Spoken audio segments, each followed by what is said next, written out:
प्रधानमंत्री नरेंद्र मोदी ग्लासगो में COP26 शिखर सम्मेलन में लेंगे हिस्सा। भारत विश्व के अन्य नेताओं के साथ जलवायु परिवर्तन और कार्बन उत्सर्जन को कम करने की दिशा में किए गए प्रयासों पर करेंगे चर्चा।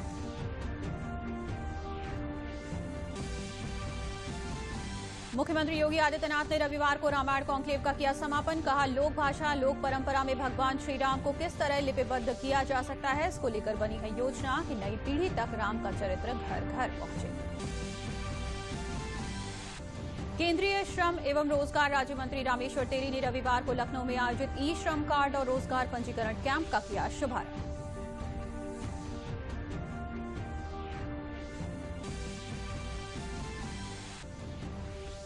जल शक्ति मंत्री महेंद्र सिंह ने हस्तिनापुर मेरठ में बाढ़ प्रभावित गांव का किया निरीक्षण। कहा, बाढ़ प्रभावितों को समुचित राहत उपलब्ध कराएं।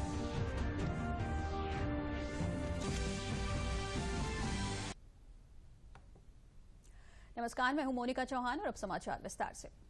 प्रधानमंत्री नरेंद्र मोदी इटली में G20 सम्मेलन में हिस्सा लेने के बाद अब ब्रिटेन के ग्लासगो पहुंच गए हैं। वहां वो COP26 सम्मेलन में हिस्सा लेंगे। COP26 शिखर सम्मेलन में 30,000 से भी अधिक प्रतिनिधि और 100 से ज्यादा देशों के नेता जलवायु कार्रवाई और वैश्विक चेतावनी पर विमर्श करने के लिए एकत्रित हो रहे हैं। इसका मकसद पेरिस समझौते को लागू करना और सभी देशों को अपने आने वाले दशकों में नेट जीरो उत्सर्जन लक्ष्यों को प्राप्त करना है। इस सम्मेलन में पीएम मोदी समेत 120 विभिन्न सरकारों के प्रमुख और राष्ट्र प्रमुख शामिल हो रहे हैं। पीएम मोदी COP26 के अलावा ब्रिटेन के पीएम के साथ द्विपक्षीय वार्ता भी करेंगे।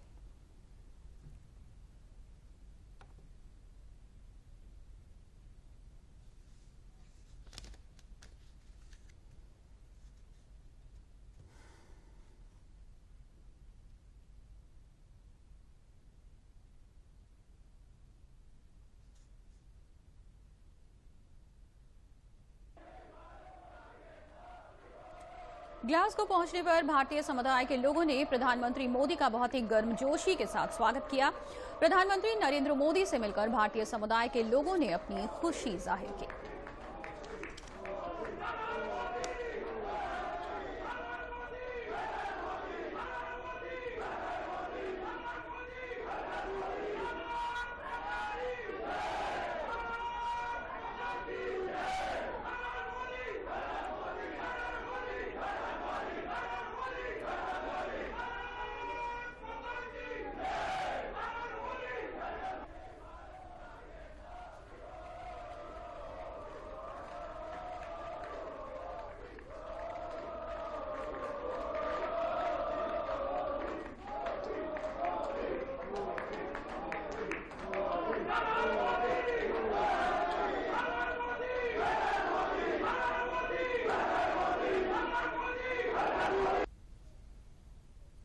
मुख्यमंत्री योगी आदित्यनाथ ने रविवार को रामायण कॉन्क्लेव का समापन किया। गौरतलब है कि इस कॉन्क्लेव का उद्घाटन राष्ट्रपति रामनाथ कोविंद ने 29 अगस्त को किया था। रामायण कॉन्क्लेव का आयोजन प्रदेश के 16 जिलों में किया गया था। समापन अवसर पर मुख्यमंत्री योगी आदित्यनाथ ने कहा कि राम जन जन के हैं, हम सभी की आस्था के प्रतीक हैं। हरि अनंत हरि कथा अनंता की भावना से ही रामायण कॉन्क्लेव का शुभारंभ किया गया था। 16 स्थानों पर इसका आयोजन हुआ। उन्होंने कहा कि लोक भाषा लोक परंपरा में भगवान श्री राम को किस तरह लिपिबद्ध किया जा सके, इसको लेकर योजना बनी है। नई पीढ़ी तक राम का चरित्र घर घर पहुंचे, इसलिए रामायण कॉन्क्लेव का आयोजन किया गया था। मुख्यमंत्री द्वारा अयोध्या शोध संस्थान द्वारा प्रकाशित पुस्तक भारत की भाषाओं में राम का विमोचन भी किया गया। रामायण कॉन्क्लेव के इस आयोजन में कलाकारों, साहित्यकारों, मानस मर्मज्ञों और कवियों ने रामकथा के विभिन्न पहलुओं पर सांस्कृतिक प्रस्तुतियों, संगोष्ठी, परिचर्चा और कवि सम्मेलन आदि में प्रतिभाग किया। यानी जन जन में राम, इस एक कॉन्क्लेव का शुभारंभ किया था।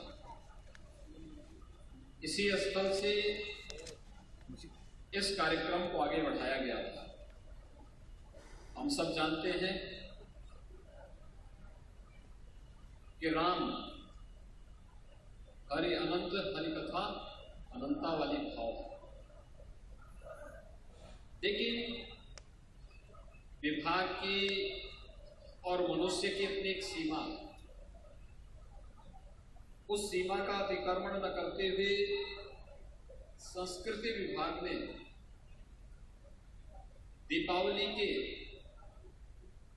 2 दिन पूर्व 3 दिन पूर्व ये तय किया था कि हम लोग इस कॉन्क्लेव को यहाँ पर अलग अलग कार्यक्रम कार्यक्रम जो प्रदेश के 16 स्थानों पर हुए हैं, उन सभी कार्यक्रमों को समाहित करते हुए हम इस आयोजन को अयोध्या में ही फिर इसका समारोह करके फिर दीपोत्सव के कार्यक्रम के साथ जुड़ेंगे। मर्यादा पुरुषोत्तम भगवान श्री राम लला के श्री चरणों में रविवार को प्रदेश के मुख्यमंत्री योगी आदित्यनाथ ने काबुल नदी के जल को अर्पित किया, जिसे उन्होंने परम सौभाग्य बताया और कहा कि ये जल प्रधानमंत्री नरेंद्र मोदी ने उपलब्ध कराया, जिसे काबुल से एक बालिका ने भेजा है। उन्होंने कहा कि उस बालिका के ही नहीं, अफगानिस्तान में आतंक के साए में जी रहे लोगों के साथ अन्याय और लोगों की भगवान राम के प्रति आस्था की भावना को प्रदर्शित करता है। इससे पहले मुख्यमंत्री ने रामायण कॉन्क्लेव का समापन भी किया और साथ ही 5वें दीपोत्सव की तैयारी की गहराई से अध्ययन भी किया।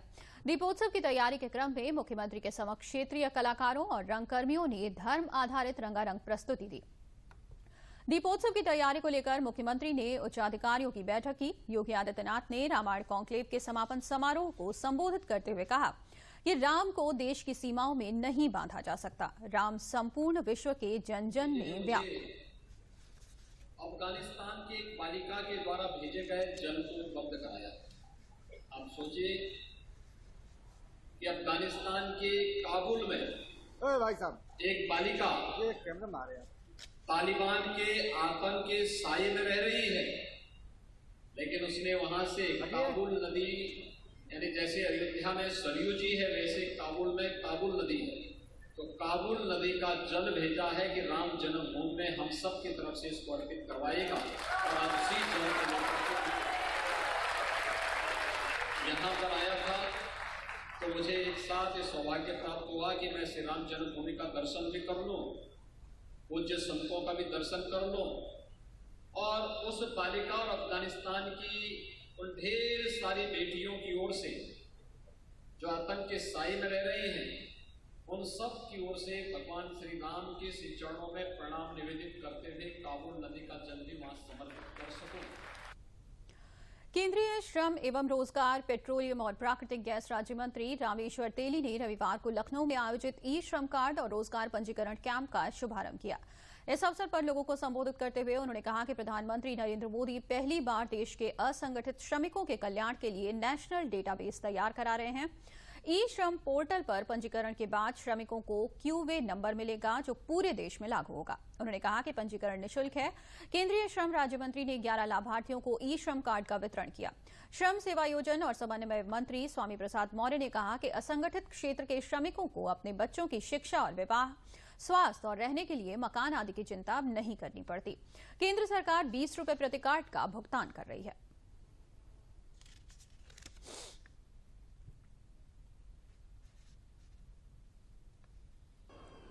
ऐसा नहीं कि हम लोग यहाँ स्टेज बैठे हैं, एक कार्ड बना सकते हैं क्या?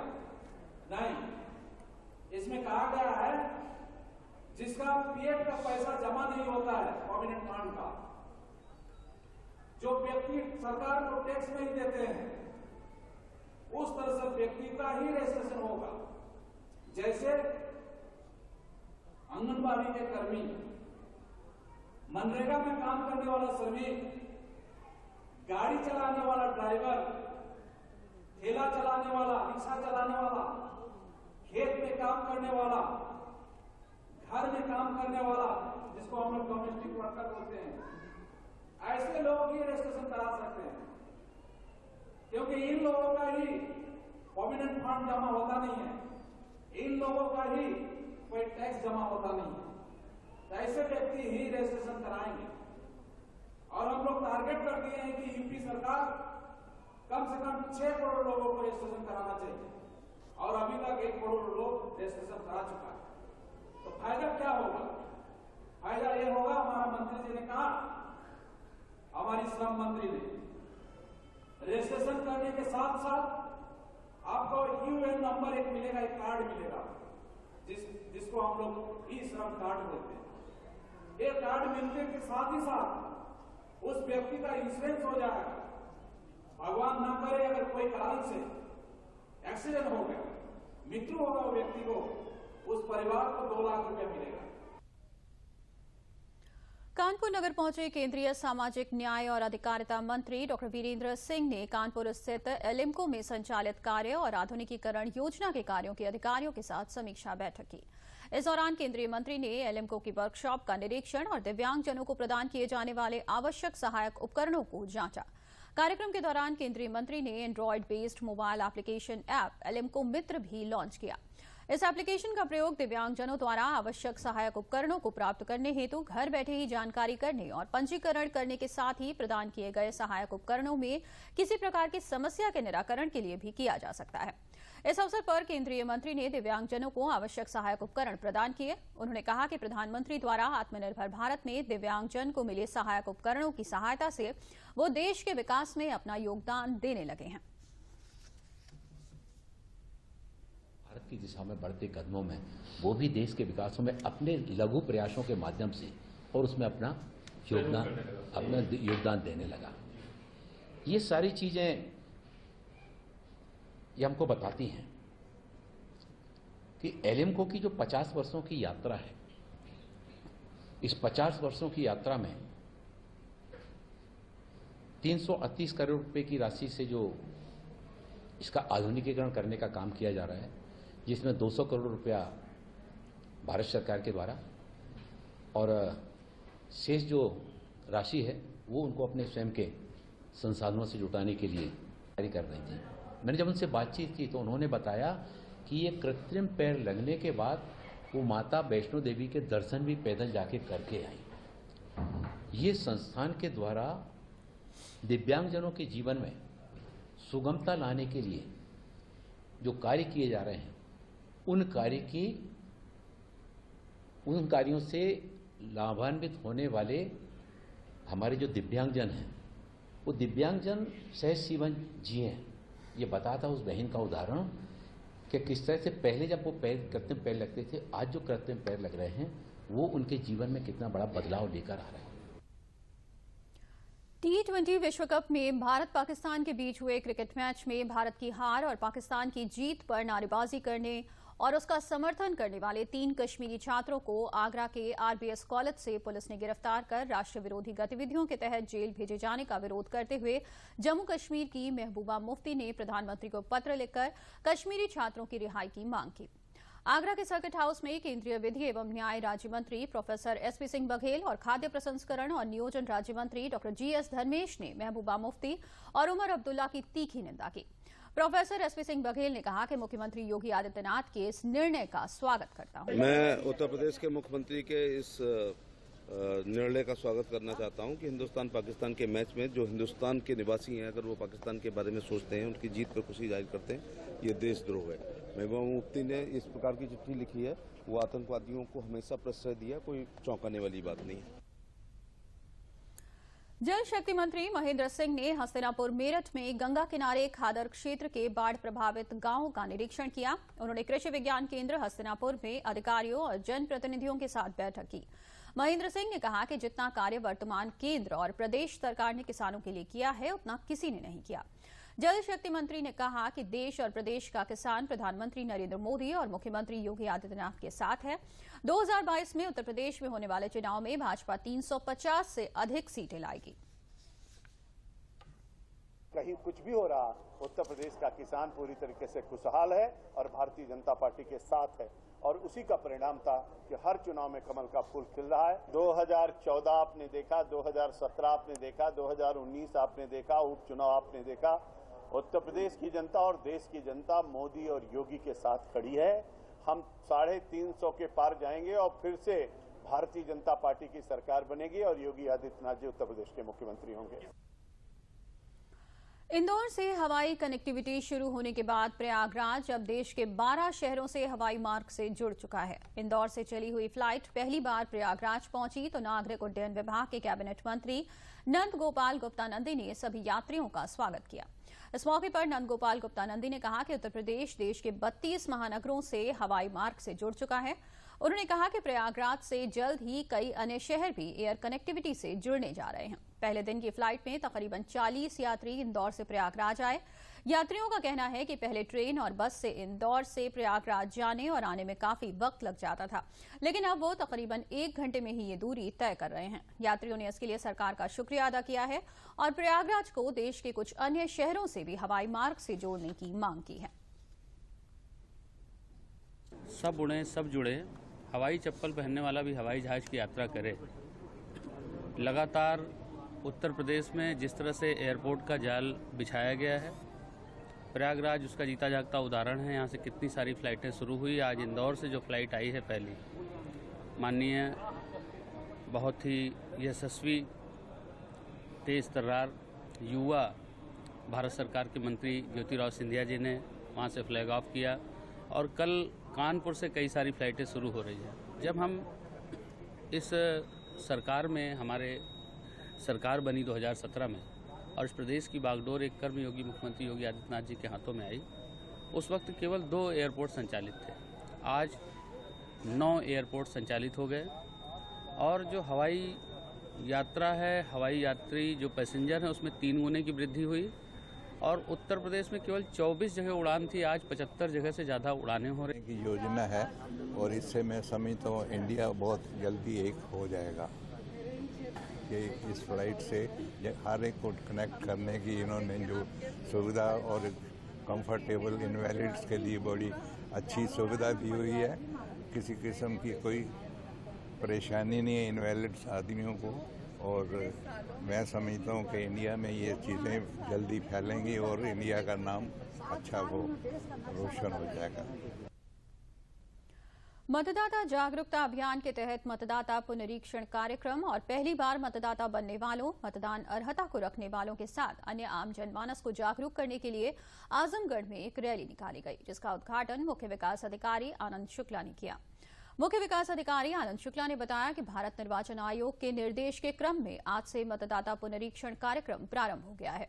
उसी क्रम में लोगों को जागरूक करने के लिए रैली का आयोजन किया गया, जिससे आगामी विधानसभा के चुनाव के मद्देनजर विशेष अभियान चलाया जा रहा है, जिससे छूटे हुए लोगों के नाम बढ़वाने, अनावश्यक नाम को कटवाने के साथ संशोधन आदि करवाने के लिए लोग जागरूक हों। इस तरह का अभियान प्रत्येक माह में 4 दिन चलाया जाएगा। छात्राओं ने बताया कि हम लोग आम जनता को मतदान करने के लिए रैली के माध्यम से जागरूक कर रहे हैं, जिससे वो अपने मताधिकार का प्रयोग कर सकें। रैली निकालने का यह उद्देश्य है कि आम जनता लोग मतदान के लिए जागरूक हो, अपने वोट डालें और अपना अधिकार, मतलब अपने अधिकार के लिए उत्सुक हो। जागरूकता रैली निकाल रहे हैं। इस समाज को, इस देश को, हर एक मतदाताओं को जागरूक कर रहे हैं। भारत निर्वाचन आयोग के निर्देश क्रम में आज से मतदाता पुनरीक्षण का कार्य प्रारंभ होगा। उसी क्रम में लोगों को जागरूक करने के लिए इस रैली का आयोजन किया गया है। इसी प्रकार की रैलियां और जागरूकता कार्यक्रम विभिन्न तहसीलों में, ब्लॉक में भी प्रारंभ किए गए। फतेहपुर में आजादी के अमृत महोत्सव के अंतर्गत एनसीसी कैडेट्स के माध्यम से विधिक जागरूकता को जन जन तक पहुंचाने का कार्य किया गया। जिला विधिक सेवा प्राधिकरण पूर्णकालिक सचिव अनुराधा शुक्ला ने बताया कि जनपद में विधिक जागरूकता कार्यक्रम 2 अक्टूबर से 14 नवंबर तक आजादी के अमृत महोत्सव के तहत मनाया जा रहा है, जिसके माध्यम से हम गांव-गांव तक हर व्यक्ति को विधिक जानकारियों से अवगत कराने का काम कर रहे हैं। कार्यक्रम में एनसीसी के बच्चों के माध्यम से एक रैली का आयोजन किया गया, जिससे ये बच्चे लोगों में विधिक सेवा के प्रति जागरूकता लाने का काम करेंगे। हमारा उद्देश्य है कि हर व्यक्ति को किसी भी प्रकार की समस्या के लिए समुचित विधिक जानकारी उपलब्ध हो सके, जिससे वो अपने अधिकारों के प्रति जागरूक हो सके। हमारे लौह पुरुष वल्लभ भाई पटेल की जयंती का इसलिए रखा गया कि एक जो है सरदार वल्लभ भाई पटेल के जन्म तिथि के बारे में उनको भी जानकारी हो कि किस तरीके से उन्होंने देश को संगठित किया और देश को एक किया, है ना, अलग टुकड़ों में बटा हुआ था देशी रियासतें। तो ये एक प्रतीकात्मक रूप से हमारे जो अमृत महोत्सव है, एक प्रतीकात्मक तिथि ली गई है, लेकिन पर्पज़ वही है, जैसा कि मैंने पहले बताया, कि लोगों को जो है निःशुल्क न्याय मिले और अगर वो ये चाहते हैं कि हमें न्यायालय ना आना पड़े तो वैकल्पिक न्याय की भी व्यवस्था की गई है। मैं चाहूँगी कि जैसा कि विदित है, इस वर्ष हम लोग आज़ादी का 75वां वर्ष मना रहे हैं। यह हमारा आज़ादी का अमृत महोत्सव अभियान चल रहा है, जिसमें हमारे न्यायपालिका का बहुत ही बड़ा ही योगदान है। यह अभियान हमारा 2 अक्टूबर से प्रारंभ होकर के 14 नवंबर 2021 तक चलेगा। दोनों ही तिथियां बहुत ही महत्वपूर्ण हैं। महात्मा गांधी जी की जयंती से स्टार्ट होकर के बाल दिवस के दिन तक चलेगा। इस अभियान का मूल उद्देश्य यह है कि न्यायपालिका के द्वारा जो भी सुविधाएं एवं दी जा रही हैं, जन जन तक, घर घर तक वो पहुंच की। इसमें हमने लोगों को जागरूक किया है। इसमें हम लोग ने बताया है कि हमको अपने फंडामेंटल राइट्स और साथ ही जो विश्व राष्ट्रीय एकता दिवस है उसमें जैसे हम लोग अपने सरदार वल्लभ भाई पटेल की व्यक्तित्व से हम लोग प्रभावित हैं, उनकी लीडरशिप्स और उनके कर्तव्य को देखते हुए एकता के समक्ष हमने सबको जागरूक किया है। हर साल आयोजित होने वाला भारत हस्तशिल्प महोत्सव लखनऊ के काशीराम स्मृति उपवन में आगामी 30 नवंबर से 14 दिसंबर तक आयोजित किया जाएगा। इस 15 दिवसीय महोत्सव में 28 राज्यों और 8 केंद्र शासित प्रदेशों की कला संस्कृति का प्रदर्शन होगा। आयोजनकर्ता विनोद कुमार सिंह ने बताया कि केंद्र सरकार के द्वारा चलाए जा रहे आजादी के अमृत महोत्सव के तहत विभिन्न कार्यक्रमों के आयोजन किए जाएंगे और विभिन्न प्रतिभाओं को सम्मानित भी किया जाएगा। जो हमारे केंद्र शासित राज्य हैं, वहाँ की हस्तकला, हस्तशिल्प और वहाँ के सांस्कृतिक को लखनऊ वासियों को देखने का मौका मिले और संपूर्ण भारत एक छत के नीचे हो जहाँ पे हर तरह की चीजें आपको देखने को मिले। इस कार्यक्रम का मुख्य उद्देश्य है लोगों को रोजगार देना, स्वरोजगार से जोड़ना, साथ ही साथ बच्चों के अंदर छिपी हुई प्रतिभा को प्रतियोगिता के माध्यम और मंच के माध्यम से उनको आगे बढ़ाना। इसके अलावा उत्तर प्रदेश ही नहीं, भारत के विभिन्न राज्यों की लोक कला, लोक संस्कृति को उजागर करना और उसको आम जनमानस तक पहुंचाना। साथ ही साथ उत्तर प्रदेश ही नहीं बल्कि कई राज्यों के फूड है, फन जोन है, झूला है, जुरासिक पार्क है, डायनासोर है, यानी बच्चों के लिए, लखनऊ वासियों के लिए एक स्वस्थ मनोरंजन और बच्चों के लिए एक अच्छी सुविधा, जानकारी, तमाम सारी चीजें वहां पर मिलेंगी और उनको नई नई चीजें देखने को मिलेंगी। इसी प्रयास के तहत यह पूरा भारत हस्तशिल्प महोत्सव कराया जा रहा है। चित्रकूट में सरदार वल्लभ भाई पटेल जयंती के अवसर पर दिवाली मेले का आयोजन किया गया, जिसका उद्घाटन नगर पालिका अध्यक्ष नरेंद्र कुमार गुप्ता ने किया। इस मेले में संस्थान में स्वरोजगार प्रशिक्षण प्रोग्राम के तहत प्रशिक्षण प्राप्त कर रही नेत्रहीन बालिकाओं द्वारा अपने हाथों से प्रशिक्षण के दौरान निर्मित मोमबत्ती, अगरबत्ती, फूलबत्ती, मिठाई के डिब्बे आदि की बिक्री के लिए स्टॉल लगाया गया, जहां बड़ी संख्या में लोग खरीदारी करने पहुंच रहे हैं। खरीदार आलोक कुमार का कहना है कि आज के इस कार्यक्रम को देखकर लगता है कि वास्तव में नेत्रहीनों के अंदर बहुत प्रतिभा होती है। निश्चित ही ये सब लोग अपने पैरों पर खड़े होकर समाज के अभिन्न अंग बनेंगे।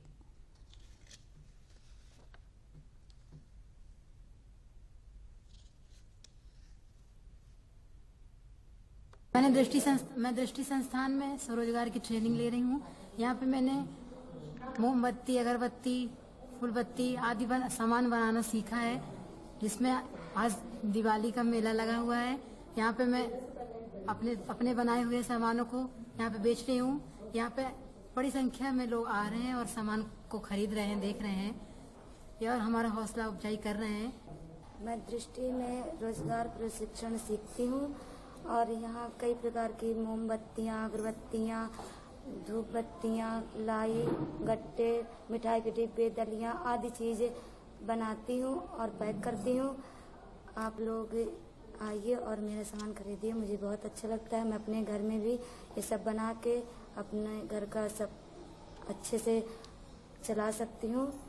मैं यहाँ पर स्वरोजगार की ट्रेनिंग ले रही हूँ, जिसमें मैंने फूलबत्ती बनाना, अगरबत्ती बनाना, मोमबत्ती बनाना, लाई गट्टे आदि की पैकिंग की ट्रेनिंग ले रही हूँ। आज हमने दीपावली के अवसर पर दीपावली मेले का आयोजन किया गया है, जिसमें लाई गट्टे आदि सामान रखे गए हैं।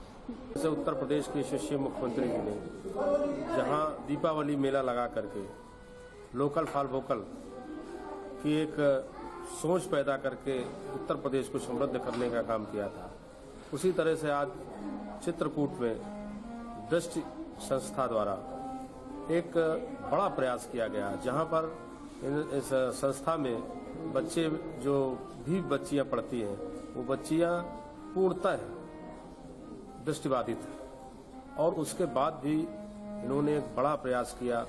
मैं जिस तरह से मोमबत्तियां बनाना, अगरबत्तियां बनाना, आत्मनिर्भर भारत के लिए इससे बड़ा उदाहरण और कुछ नहीं हो सकता।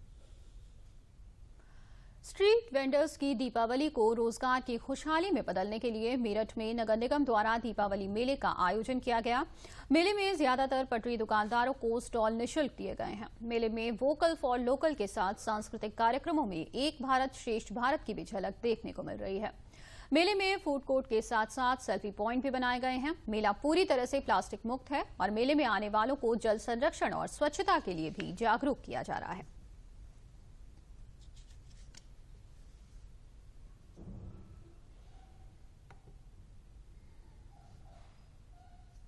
ये उत्तर प्रदेश सरकार के निर्देश में ये जो पीएम स्वनिधि के अंतर्गत जो हमारे रेहड़ी ठेले पटरी वाले हैं उन लोगों को दीपावली में लाभ पहुंचाने के लिए, उनकी इनकम बढ़ाने के लिए इस मेले का आयोजन किया जा रहा है। उसका मुख्य उद्देश्य जो रेहड़ी पटरी वाले हैं उनकी दीपावली पर अधिक इनकम हो, यही है। और उसी के क्रम में ये मेला नगर निगम मेरठ द्वारा आयोजित किया जा रहा है, जिसका जो थीम है वो रेहड़ी पटरी वालों की इनकम बढ़ाने के लिए। और हमने इस मेले को प्लास्टिक फ्री और पॉल्यूशन फ्री मेला बनाने का प्रयास किया गया है। यहाँ हमने लगभग 150 स्टॉल जो रेहड़ी पटरी वालों को दिए हैं निःशुल्क तौर पे, ताकि उनको कोई पैसा न देना पड़े और इस दीपावली के अवसर पर अपना इनकम बढ़ा सके। हमने इस मेले में स्टॉल लगाया है, इस उद्देश्य से लगाया है कि लोग इको फ्रेंडली दिवाली मनाएं। प्लस हमारा मेन यही है कि आप हमारे यहाँ से इस स्टॉल से अपने घर के लिए पेड़ पौधे लेके जाएं, जिससे आप अपने घर में एक ग्रीन एनवायरनमेंट प्रेजेंट कर सकते हैं। हम स्वच्छता के लिए यही कहेंगे कि आप अपने घर के कचरे से भी कुछ कर सकते हैं।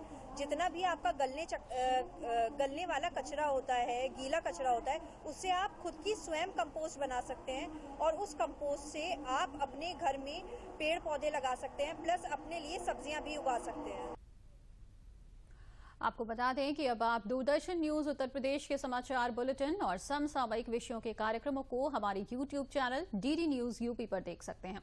इसके लिए आपको लॉगिन करना होगा www.youtube.com/ddnewsup।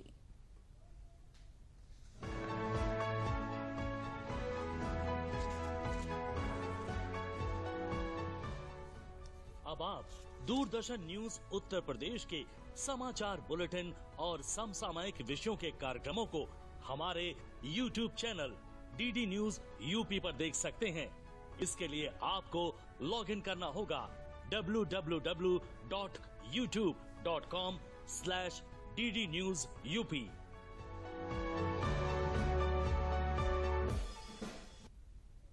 और अब अंत में प्रमुख समाचार एक बार फिर।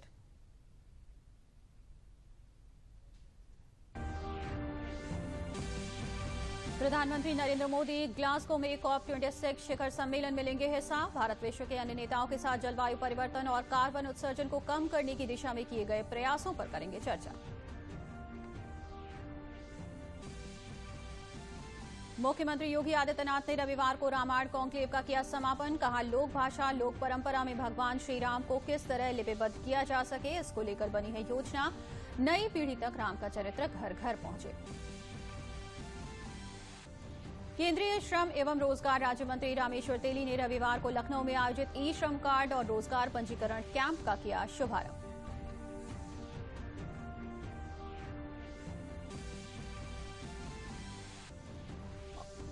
और जल शक्ति मंत्री महेंद्र सिंह ने हस्तिनापुर मेरठ में बाढ़ प्रभावित गांव का किया निरीक्षण। कहा, बाढ़ प्रभावितों को समुचित राहत उपलब्ध कराई जाए।